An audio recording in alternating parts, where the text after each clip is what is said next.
Hutang orang kena bayar lagi. Ini tak. Kan, pergi haji, hutang 5,000 dengan kawan dia. Balik-balik, aku dah tak payah bayar dah hutang kau. Sebab apa? Haji aku mabrur dah. Sudah. Nah, ya kawan tu. Kan, lepas ni semua orang guna hujah mabrur je lah. Kan, untuk tak bayar hutang orang, tak boleh.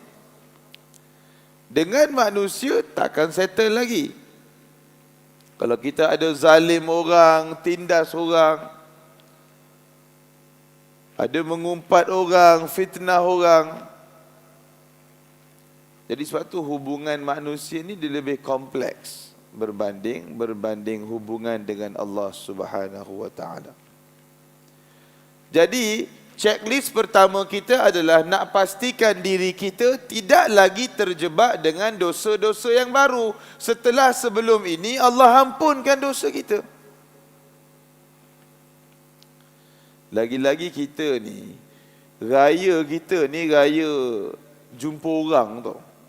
Raya dalam Malaysia ni, adat kita ni raya jumpa orang.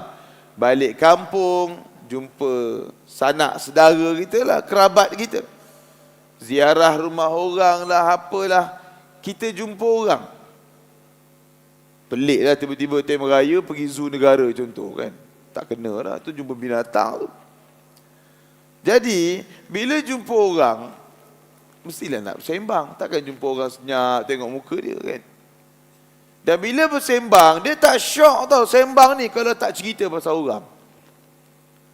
Dia cerita pasal orang yang rancak perbualan tu, yang jadi seronok.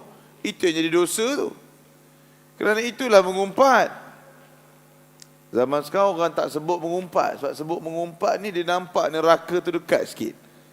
Jadi dia rebranding mengumpat tu, dia tukar jadi membawang. Nampaklah macam dosa kecil sikit. Nampak tak? Tu masalah. Jadinya, kejayaan dan kemenangan pertama kita bila berakhirnya Syawal, masuknya Zulkaidah adalah memastikan diri kita tidak melakukan dosa.